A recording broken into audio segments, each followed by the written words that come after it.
Annyeong, it's Mikey here, and guys, thank you so much for all your support and how far this channel has come. I can't believe we're actually super close to 5K. It's been a bit slow lately with the channel, but hopefully it can keep going and hopefully it grows a lot more. But of course, I can't, I couldn't have gotten this far without you guys.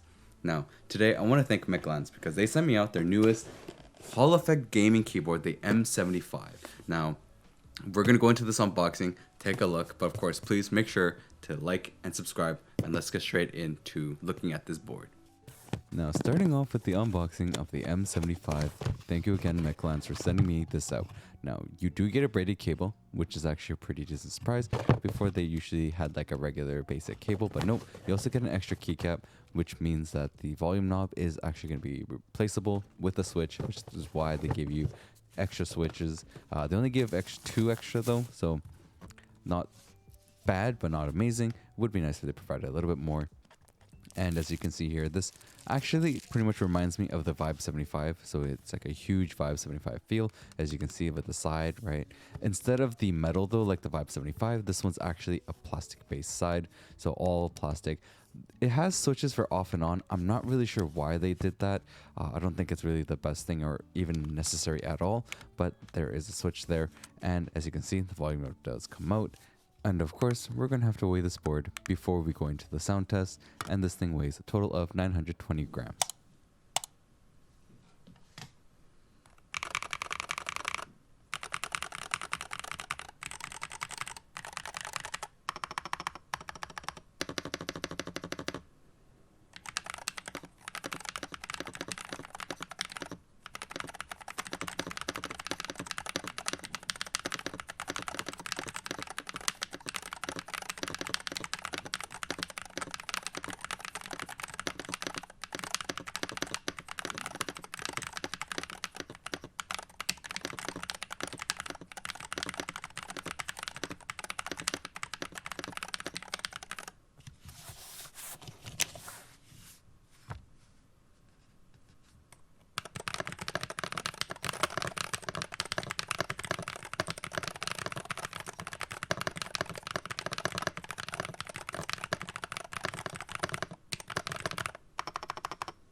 So, of course, now we're going to have to do a teardown.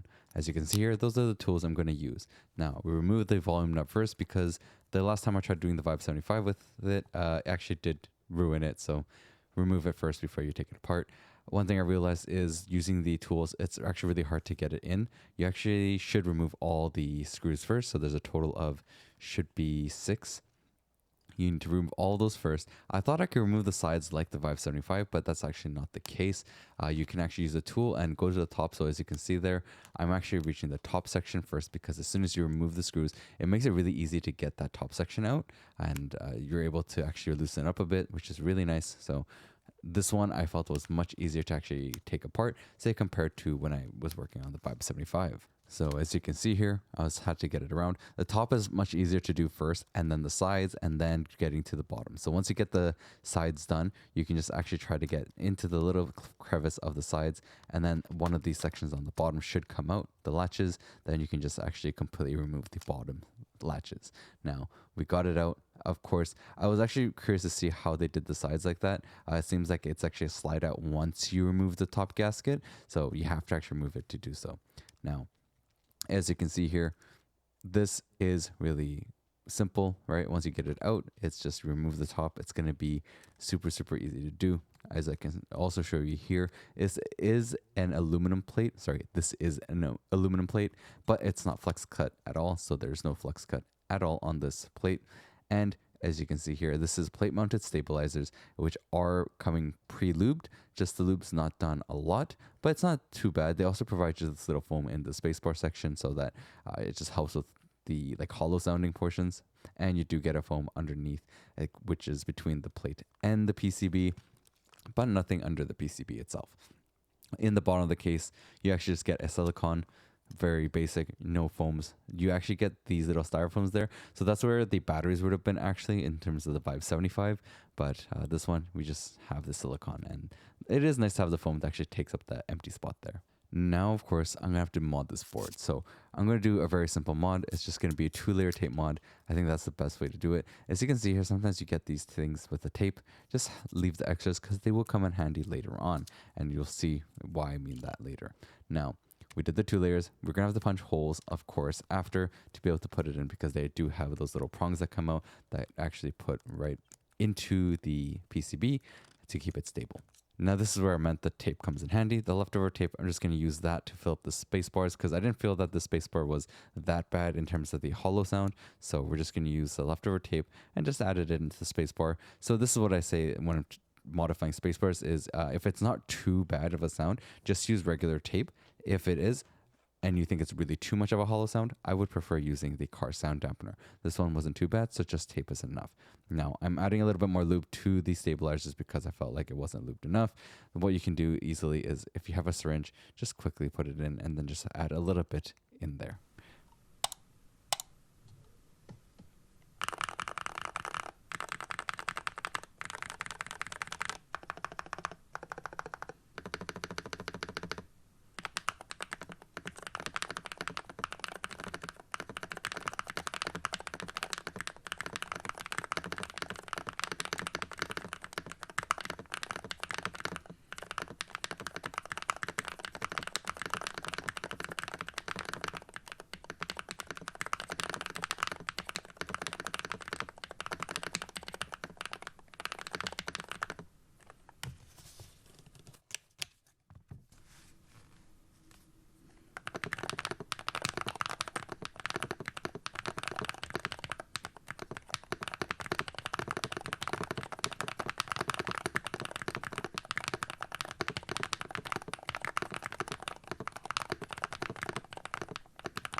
Looking at this board so far, we did the sound test, we did the teardown, and taking a look at it, I mean, I'm so glad that they listened to kind of and they watched what I did with my Vibe 75 because this is a whole Vibe 75 build pretty much, but turned it into a Hall effect board.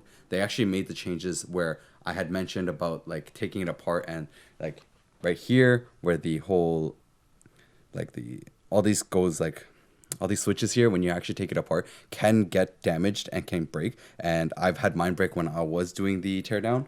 So I'm really glad that they actually fixed that. They actually worked on it. The sound wise, the switches really don't sound great stock. I really think that you do have to lube these switches to make it sound a lot better, but once you do, this whole board does sound pretty good actually. It sounds like really creamy. And yeah, I gotta say, like, this board definitely sounds good, but of course we're gonna have to go now into more details, go a little bit more into the board, the switches that is being used, and of course gaming with it and giving you guys a look at this board itself. So let's go straight right into that. So as you can see here, we're going to go into a little bit more in depth of what my thoughts are. Now it is nice that the volume knob does come out and you can actually do it there. So these are south facing RGB lights, and you can actually put a switch in there and put in the insert key if you'd like instead of the volume knob. This is of course your choice, but I think a volume knob there is much better than insert. I personally don't use insert. So one thing I did felt was weird was this whole switch for the on and off. It is nice to have a Mac and Windows switch there, but you know, it's a switch between the two very easily. But the on and off, really not sure why it's there. Honestly, do you want an on and off switch on a wired board? It's wired, not wireless. So why is a on and off button necessary? To be fair, they did use the Vibe 75 build to do this. Honestly, I was quite surprised, and the fact that they did listen in terms of my critique. I don't know if it was my critique just per se, but I'm glad that they did hear it and they actually changed it up in terms of how to take apart the board, because the switches I've broken every single time I've worked with the Vibe. Now, in terms of the plastic, it's a decent plastic. The sides is much better, of course, but the rest of the case itself is a decent plastic, not a cheap, super cheap one, but decent. Now, this board does sound really good after you lube the switches. Stock-wise, not so amazing. You really do have to lube them to make it sound good. Unfortunately, that's just the case. To be fair, these switches stock do not come lubed pretty much at all, which is why I'm saying it's better to lube them, because they're coming like with no lube on them at all. Now, this is a box stem switch. This is an Otemu switch. I'm not sure the exact name of the switch itself, because on the website it just says Otemu magnetic switch, but I'm thinking it's just their Otemu magnetic and a purple version. This does also have like that specific sides where you don't need a switch puller. You can't use a switch opener for it. So I use a switch puller and just put it into the sides there. This is how I get them open personally. If you just kind of put it in and slightly push and like pull a little bit, you can actually get them a bit loose and then pull it out. So as you can see, this is how it looks inside. This also has the like light diffuser as well, and is a closed bottom switch.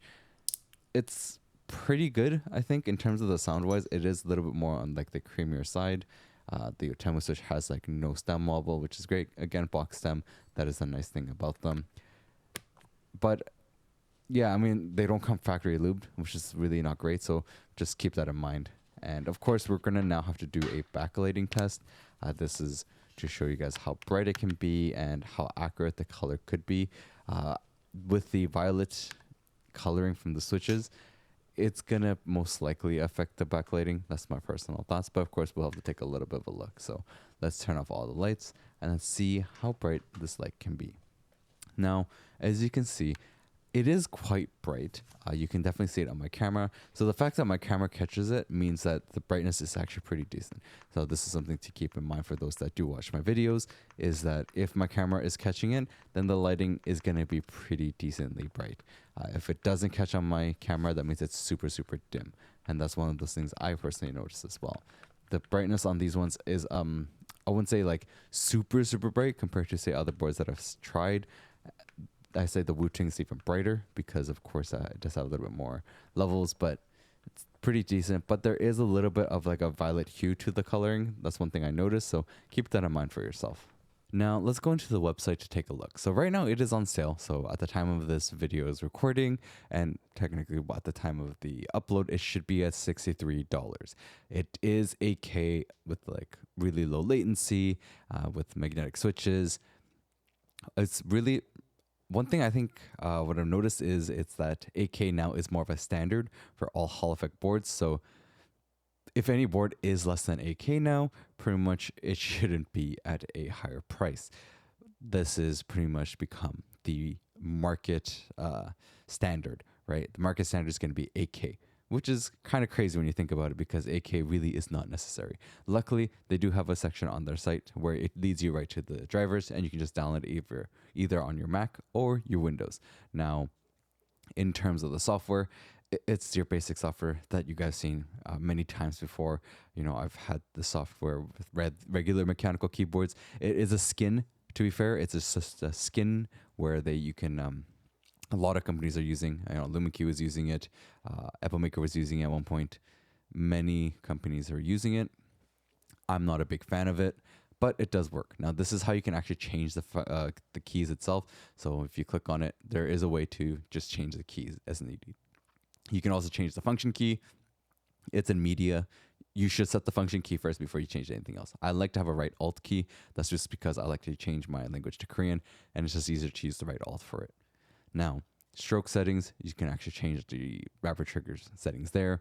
The FN settings there is where I thought there might be like a profile section, but unfortunately this keyboard doesn't save profiles.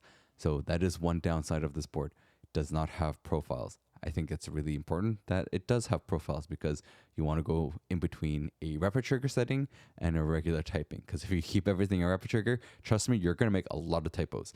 I did that with the Wu-Ting. I do that with every board. I like to have different settings. So when I'm doing board tests that don't have profiles, I actually have another keyboard on the side just sitting there. Now, one thing also I noticed, I can't choose multiple keys for some reason. I have to do them individually or all of them. Not great. Really should have the option to choose more than one key to be able to change the settings for it. You can also do shaft settings, so you can actually go in and choose the switches you're using, make those settings there. Advanced settings where you have to go to use either snap tab, the dynamic keystroke. This is where you're going to be to actually set that up. So advanced settings is where you're going to have to go. Now, other settings, I'm not really sure what was actually in there, but you can also go into light, change the light settings is there, and macros is also in their section. You can do macros there or in there. So you have two ways to do macros. Now, of course, we're going to use Keyboard Inspector. Quickly take a look to see what we're going to get for polling rate. The thing about the Keyboard Inspector, of course, it's not the most accurate thing to do, but it is a tool that is available for me to try to at least kind of see like a rough idea. Is it actually getting the 8K? And this one, because of the scan rate, of course, it's going to be a little bit off, but we are looking that it is going to be an 8K board, which is good. And it is good for gaming, but not like super necessary. So I am trying something a little bit new, show you guys the actual keyboard while I'm doing the testing. Now this is in Apex because this is where I like to see, is it working well? And as you can see here, picking up items with the E, I do have rapid trigger set on my E because that's pickup. And you can see here that it is quite reactive, very simple, very quick to pick up items. And this is how I'm also going to test super gliding. Now right there, I failed. So one way I can test to see if I did super gliding is when I actually do a super glide, it should automatically reload the shotgun. So there's a little thing in the shotgun where you're able to auto reload when you do a slide, and super gliding actually counts as a slide. So you can actually tell if you did one. Now, into this board, with the settings that I set up, I also use the Super Glide Trainer just to see if what my settings should be perfect or not. It was set pretty decently, but depending on the angle, of course, right? So you should set up, of course, an angle that works for you, and then, of course, set it afterwards, because if you change the angle, of course, it's going to be a little bit harder to do. Now, from what I've tested here, super gliding, completely fine. Now, one of the things I love to actually let people know is most Hall effect boards are all going to work pretty fine. I'm going to be honest. Most Hall effect boards now work really well. As you can see here, this is another thing I do testing for Hall effect, is that if I do AD, will it move quick enough to soft reset the recoil, which obviously it did. And now in game, right, picking up a right after drop and then using the weapon console to actually upgrade, you can see there that it's really quick, right? Having that Hall effect like rapid trigger does help in these kind of situations where I need to quickly pick up an item. And to be fair, this game I wasn't really with my head wasn't in it properly. I should have been actually resing there really quick, but as you can see here, the way I'm playing this game and moving, it's working really well, right? The game is easy to play with this board. I'm not having a hard time. It doesn't feel super uncomfortable. Like the switches aren't horrible in any way.